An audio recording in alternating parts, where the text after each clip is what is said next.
Aujourd'hui, on va parler du hack ultime qui m'a permis de commencer à créer du contenu alors que je pense qu'être la personne la plus éloignée de justement la création de contenu. J'ai réussi de passer d'un état où c'était extrêmement difficile et pénible de faire du contenu à une situation aujourd'hui où j'ai créé une machine de guerre pour faire 2 vidéos par semaine. Ce qui se passait avant, c'est que j'essayais chaque jour de faire une vidéo et de m'astreindre à faire tout le processus de A à Z sur une journée. Donc finalement, tu as une diversité des tâches qui est relativement élevée entre trouver les idées, écrire, tourner, monter, les citer sur YouTube, faire la miniature, trouver le titre, la description, etc. Le plus compliqué pour moi, c'était la phase d'écriture. En identifiant ça, j'ai créé un système qui vient répondre exactement à ce problème-là. Et le système, c'est très simple. C'est au lieu d'écrire et du coup de passer énormément de temps à réfléchir, etc. C'est, je t'ai embauché pour parler avec moi, pour qu'on ait une discussion qu'on enregistre. C'est monté après coup. Du coup, j'ai plus besoin d'écrire. Et surtout, quand on a un rendez-vous toutes les semaines,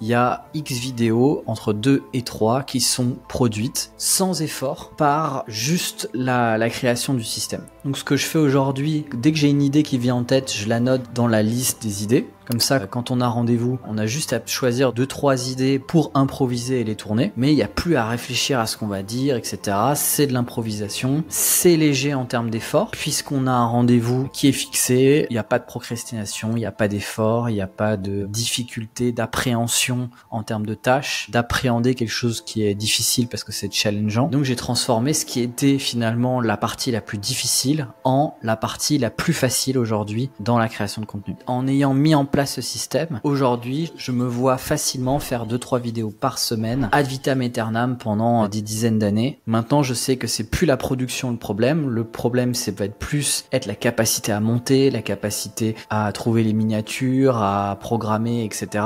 Ce qui est à retenir de mon petit cas personnel, c'est pas d'utiliser le même système pour créer du contenu, c'est cette idée de chercher à transformer le plus difficile en le plus facile, avec un système, un process. Donc déjà, il faut identifier qu'est-ce qui est plus difficile dans son travail. Et souvent, on remarque que le plus difficile dans son travail, en fait, c'est le déclencheur. C'est le fait qu'on n'a pas envie de faire la tâche. Pourquoi ? Parce que c'est quelque chose qu'on n'a pas envie de faire. On s'en fait une montagne, on va grossir le trait, on va grossir la pénibilité de la chose. Par cette appréhension-là, on va vouloir abandonner en se disant « Ah, putain, ça va me demander beaucoup d'énergie ». Si en plus c'est une tâche qui est challengeante parce que intrinsèquement en termes de compétences, c'est quelque chose qu'on n'a pas l'habitude et donc on doit progresser, on doit tester, faire des essais-erreurs, c'est un combo pour abandonner. C'est la raison pour laquelle c'est hyper important pour les choses qui sont importantes ou pour lesquelles on a des difficultés à les faire, de trouver un système, une récurrence, quelque chose qu'on va faire toujours de la même façon pour se décharger de cette charge mentale, de cette appréhension. Car quand on sait exactement ce qu'on va faire et qu'on a cette répétition-là, il suffit juste d'être là et de le faire, puisqu'on l'a déjà fait X fois et qu'il n'y a pas de surprise. Et c'est en faisant ça que finalement la tâche la plus challengeante, tu vas être capable de la faire, peu importe les circonstances, qu'il pleuve, qu'il neige, que tu sois malade, que tu aies mal à la tête. À partir du moment où c'est quelque chose qui est finalement rendu facile avec une certaine routine, tu vas être capable de le faire. La deuxième chose, c'est d'en profiter pour ce qu'on appelle batcher, c'est-à-dire au lieu de faire une vidéo, c'est d'en faire 2, 3 ou 4, parce que comme tu es déjà lancé dans l'énergie de le faire, tu t'as juste à continuer, t'as pas à te mettre dans l'énergie à nouveau, tu es déjà dans cette énergie-là et tu continues à en faire. Et au lieu de faire une vidéo et du coup d'avoir 2 ou 3 sessions de tournage, tu vas faire une session pour 2-3 vidéos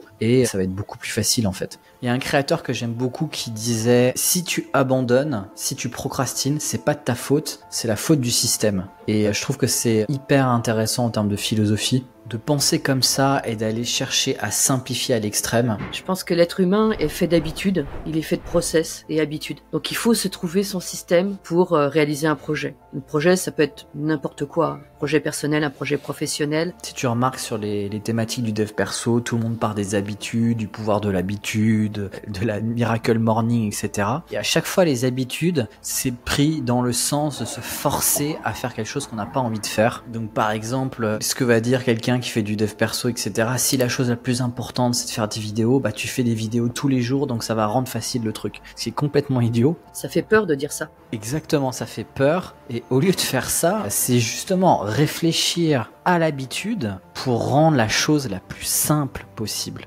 la plus facile, la plus agréable, et de justement ne jamais avoir à se forcer. Si tu fais les choses sans te forcer, sans effort, t'es sûr que tu vas tenir des dizaines d'années et que ça pose pas un problème. T'es sûr que le jour où t'es malade, tu vas être capable de le faire. Plutôt que de faire ça de façon complètement idiote, à le faire tous les jours, si tu viens à batcher, à regrouper finalement en faisant plusieurs, tu vas te libérer un temps mais qui est énorme. C'est comme ça que t'as plein de créateurs en fait qui se retrouvent à bosser mais relativement peu d'heures pour avoir un business de formation qui fonctionne. Ça me parle, ça me fait réfléchir sur ma gestion du temps dans mon projet là de création de jeux de société philosophique. Tu vas rire. Au départ, je m'étais fixé 1 heure par jour. Donc dans l'idée, ok. Mais réellement, j'avais prévu, j'ai fait 1 heure par jour. Et donc je créais pendant une certaine période un jeu de société philosophique par jour. J'étais contente de moi, j'avais créé mon jeu dans la journée. Ce qui fait qu'au bout de la semaine, à la fin de la semaine, j'avais créé 7 jeux de société philosophique.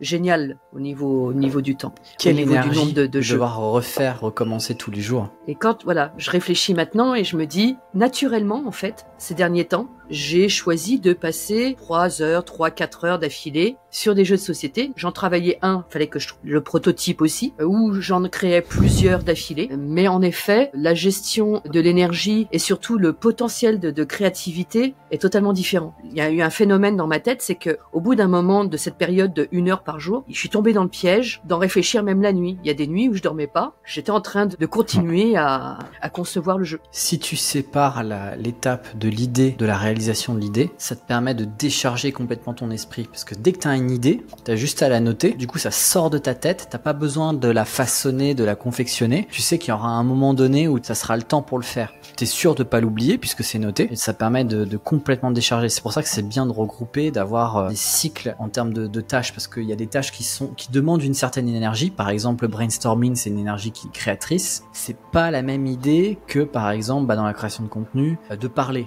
Tu vois, parler, il y a une idée de performance, il faut être présentable, je sais pas quoi, qui est pas le même truc que faire l'administratif ou faire de la technique, qui est encore pas la même chose que discuter avec les clients, qui est même pas encore la même chose que de faire une formation. Certes, mais c'est bien que tu cites cette idée-là, par exemple, la comptabilité. Quand on n'est pas très fan de la comptabilité, alors je parle d'une comptabilité relativement simple. On va pas faire ça 1 heure par jour. Là, il y a une vraie perte de temps. Si tu fais ça, tu niques ton projet. Il faut le faire de manière le plus intense possible, mais le moins souvent possible. Et c'est cette intensité, cette concentration qui te rend plus efficace dans la répartition des chiffres, des lignes comptables. C'est quelqu'un de structuré, tu vois, la partie comptable. Qu'est-ce que c'est ? C'est réunir tous les documents 1 fois par mois. Tu vois, et l'envoyer à ton comptable. Si t'es pas organisé, ça va être un problème parce que tu vas pas réussir à boucler tous les mois les trucs et du coup tu vas avoir du retard qui s'accumule et donc là c'est pas possible. Mais si t'arrives à avoir un système qui est suffisamment responsable, etc., tu te retrouves à faire ça qu'1 à 2 heures par mois au lieu de faire ça toutes les semaines. Enfin, c'est horrible. Ouais, moi ce que j'invite à faire, c'est de réfléchir, mais c'est quoi la façon la plus simple de faire? Tu vois, moi j'étais parti dans l'idée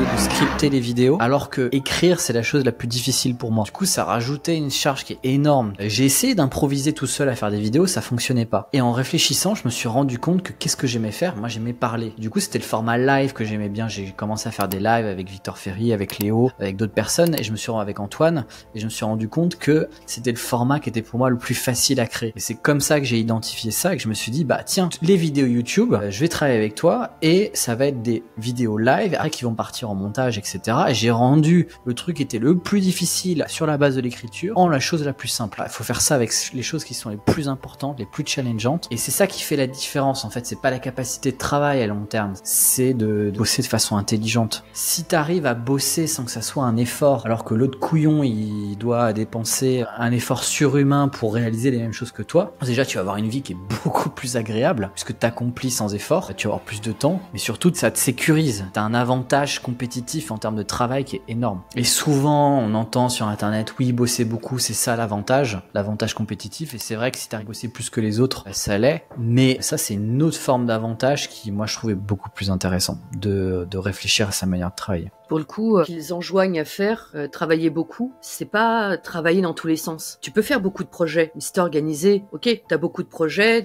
t'es sur tous les fronts, c'est super, tu vas exploser plus rapidement, tu vas te faire connaître plus rapidement. Ils n'enjoignent pas à dépenser son énergie n'importe comment. Donc l'idée, c'est quand même d'être organisé, d'être clair dans ce qu'on veut, comment on veut le faire. Ouais, moi je préfère tout éliminer et faire qu'est-ce que l'essentiel. Tu vois, dans la création de contenu, qu'est-ce qui est le plus essentiel? C'est créer du contenu d'acquisition, créer des formations, c'est là où t'es irremplaçable. Si t'as délégué le montage, que t'as délégué le service client, t'as délégué l'administratif, ça fait pas beaucoup de choses à faire. Ok, donc pour te concentrer sur ce que tu veux faire, sur ce que tu aimes faire. Exactement. Le problème de travailler beaucoup, c'est que souvent, c'est un problème pour la créativité. La créativité, ça vient quand tu forces pas. C'est justement quand tu attends pas que t'as tes meilleures idées. C'est Archimède dans son bain, Eureka. Tu vois, c'est justement au moment où tu travailles pas, où tu laisses complètement ton esprit divaguer, où tu es dans une forme de rêverie, dans une forme de lâcher prise, que tu as tes meilleures idées. Dans la Grèce antique, on parlait des péripatéticiens, c'est ceux qui marchent. Finalement, c'est en marchant dehors que tu trouves les meilleures idées. Oui, l'idée des péripatéticiens, ça vient de l'époque d'Aristote, qui faisait beaucoup de promenades, qui dialoguait avec ses élèves, avec ses pairs, pendant qu'il marchait. Et pour le coup, la marche met en mouvement le corps, mais aussi l'esprit. C'est assez curieux d'ailleurs comme phénomène, et c'est là qu'on a les meilleures idées, c'est là que la pensée est la plus fluide, etc. Et donc ça joue sur la créativité, aussi sur la simplicité des idées même, puis c'est un vrai plaisir. Moi, ce que j'ai remarqué souvent, c'est quand le corps est occupé, par exemple que tu marches, que, je sais pas, tu fais la vaisselle, que tu fais le ménage, etc. Et quand le corps est occupé à quelque chose, et que l'esprit n'a aucune injonction, aucune tâche à faire, etc. C'est à ce moment-là, finalement, qu'il y a un espace créatif qui s'ouvre, une fenêtre. Dans le sport, on parle de la fenêtre anabolique après la séance de sport pour manger ses protéines. Là, c'est la fenêtre créatrice. Oui, c'est vrai, c'est amusant, ça, cette comparaison. Je me vois dialoguer quand on part en promenade avec Oscar, par exemple. Au début, tu commences à marcher, les premiers quarts d'heure, on va dire. Tu regardes où tu mets tes pieds, bon, t'as ton souffle qui petit à petit s'adapte à l'effort demandé. Donc tu t'occupes vraiment de ce que tu fais physiquement. Tu te demandes où tu vas, etc. Et à partir du moment où ça y est, ça s'est mis en place, la promenade s'est enclenchée, l'esprit est soulagé, il se vide, et là il se passe des choses. Il y a une espèce de liberté qui s'installe. Exactement. Si tu passes ton temps à bosser, t'es dans une forme d'intentionnalité de chercher à. Et plus tu pousses, plus tu forces, plus ça arrive pas en fait. Et c'est la raison pour laquelle il faut travailler sur son système, sur sa manière de déclencher des idées, sa manière de faire du contenu qui soit simple. Donc la personne comme toi qui aime parler, il faut qu'elle fasse ça régulièrement. Moi, tu vois, je suis quelqu'un qui aime parler, etc.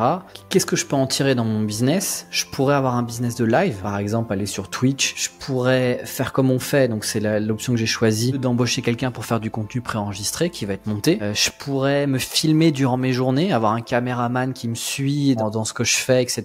Bon, j'ai pas trop un quotidien ultra intéressant, donc mais ça pourrait, tu vois. Une autre chose, c'est parce que je préfère avoir des réunions courtes avec mes équipes plutôt que des échanges interminables par écrit, tu vois. Donc, par exemple, on a des courts appels, condensés pour pas non plus que ça déborde des heures, avec mes équipes pour justement gagner en efficacité parce qu'on sait qu'il y a tel rendez-vous et donc tous les enjeux, on les discute à ce moment-là. Il n'y a pas besoin que chacun passe une heure à écrire son message, tu le lis, tu réfléchis, puis tu produis une réponse, puis après il y a des allers-retours, etc. Une autre manière aussi, ça pourrait être de définir par exemple une plage d'horaire où tu peux être appelé, par exemple. Il y a un créateur sur internet qui vend un abonnement et où les gens peuvent l'appeler. Et ce qu'il fait, donc c'est juste il a son téléphone. S'il bosse, il le met en off, du coup ça part sur la messagerie. Et sinon, il est disponible, les gens peuvent l'appeler, etc.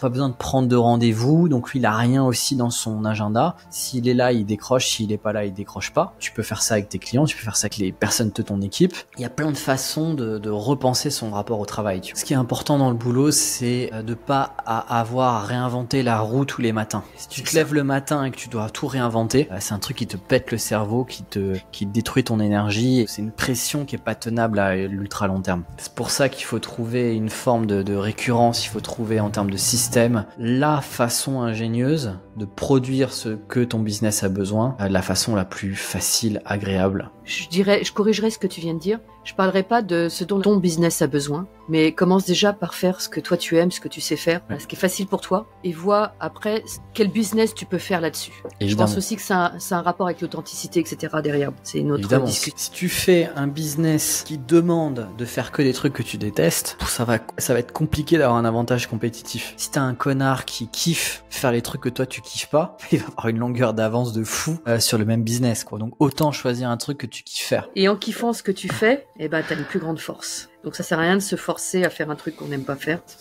Tu vas être vite perdant là-dessus. Tu vas rien gagner. Si tu perds rien, tu vas rien gagner.